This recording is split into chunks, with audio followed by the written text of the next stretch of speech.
Madame, mademoiselle, monsieur, bienvenue à Métro News. Voici les principaux titres qui seront développés aujourd'hui. Des résidents de plusieurs quartiers de Pétionville sont pris en otage par le gang de Vitellum.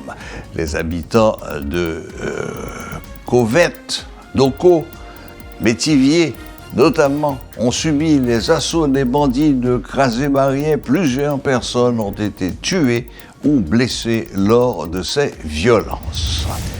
Des policiers vont être déployés dans le périmètre immédiat des écoles et centres d'apprentissage qui ont dû fermer leurs portes en raison de la violence des gangs armés dans l'aire métropolitaine de Port-au-Prince. C'est une décision annoncée par les autorités haïtiennes. L'heure nationale sera avancée de 60 minutes à partir de 2 heures du matin le dimanche 12 mars. C'est la primature qui a annoncé la nouvelle dans un communiqué de presse paru en début de semaine.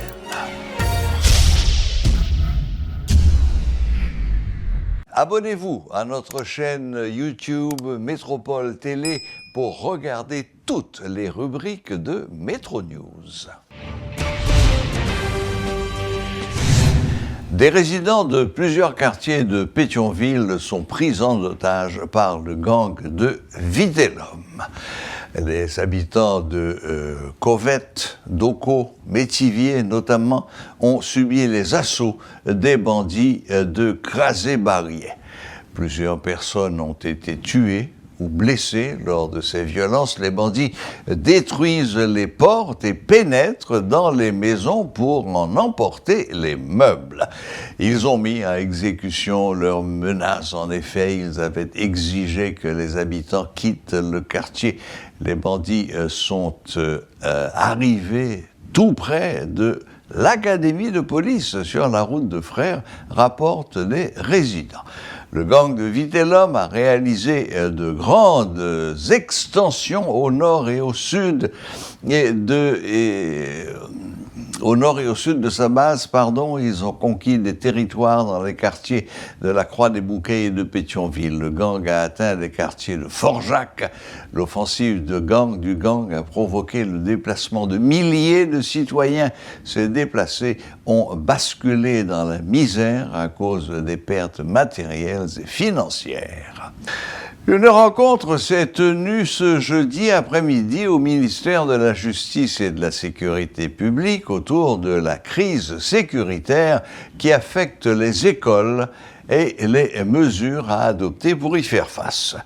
À cette réunion réalisée sous le leadership des ministres de la Justice et de la Sécurité publique, Emily Prophète-Milsé de l'Éducation nationale, Nesmi Maniga, ont pris part notamment des directeurs d'écoles publiques, privées, religieuses, des syndicats d'enseignants et ainsi que des autorités policières. C'était l'occasion pour la ministre de la Justice de passer des instructions aux responsables de la police présents afin qu'ils prennent des dispositions célères en vue d'un déploiement massif d'unités spécialisées dans les périmètres des écoles et autres centres d'apprentissage dans la perspective de recréer un climat de sécurité pour la continuation des cours.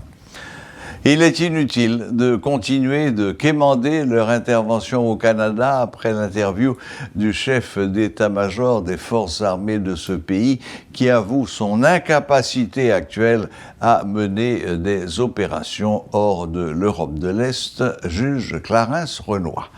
Le responsable du parti UNIR rappelle que dans le contexte actuel, Haïti n'est pas l'objet d'une compétition stratégique entre puissances et donc n'intéresse personne. Suivez ses explications. 1. Que le Premier ministre haïtien Ariel Henry rassemble l'ensemble de la classe politique sur la question, sur la crise, sur la sécurité en particulier. Cela prend des négociations, cela prend un dialogue.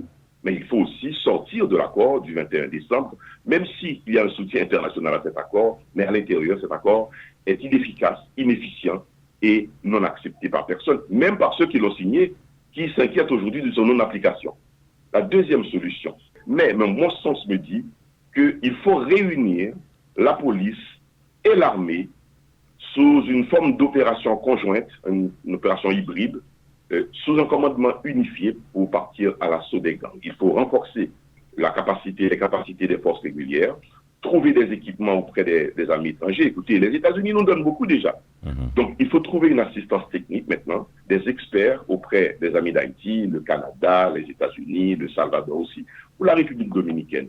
Il faut ensuite communiquer à la population, faire la pédagogie d'une telle opération mixte, police-armée, et après 1 mois, 2 mois d'entraînement, ils auraient pu faire des interventions dans les quartiers, mais il faut dire à la population aussi qu'il y aura des dommages collatéraux. Il faut inciter la population à aider la police en information, en matière de renseignement, expliquer que l'opération sera peut-être coûteuse, mais que c'est le prix à payer pour notre indépendance, nous-mêmes, pour prendre nos responsabilités en main et assurer la sécurité de la population et se débarrasser des gangs qui apportent une nuisance considérable à la vie en Haïti, la vie économique, la vie sociale, la vie estudiantine scolaire.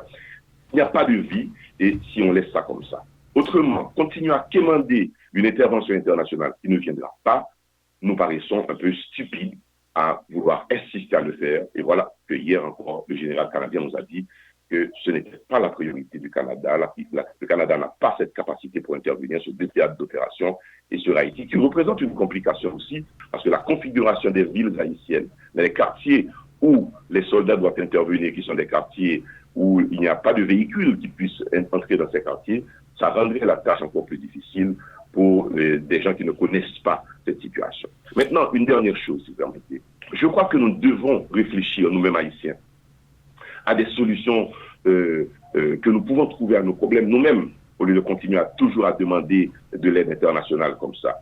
Il faut que Haïti, comme pays, comme république indépendante et souveraine, puisse organiser des opérations, je dirais, de simulation avec ses voisins de la région de la Caraïbe, avec la Jamaïque, par exemple, ou les Bahamas, avec nous au même problème de gangs.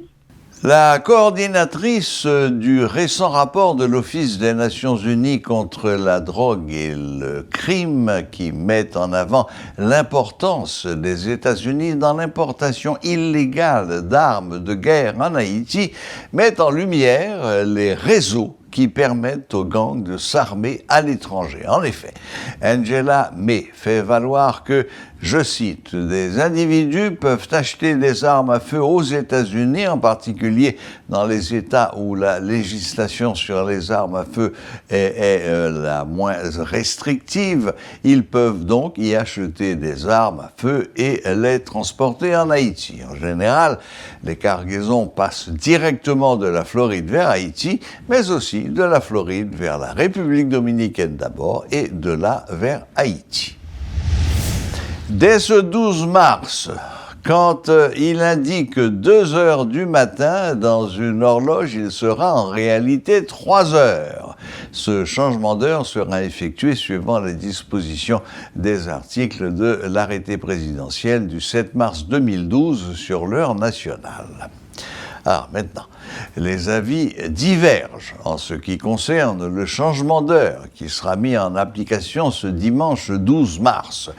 Des citoyens de la capitale interrogés par Métropole ce vendredi ont fait savoir que la décision du gouvernement d'avancer l'heure nationale de 60 minutes est une bonne chose dans la mesure où ils pourront rentrer chez eux avant la tombée de la nuit.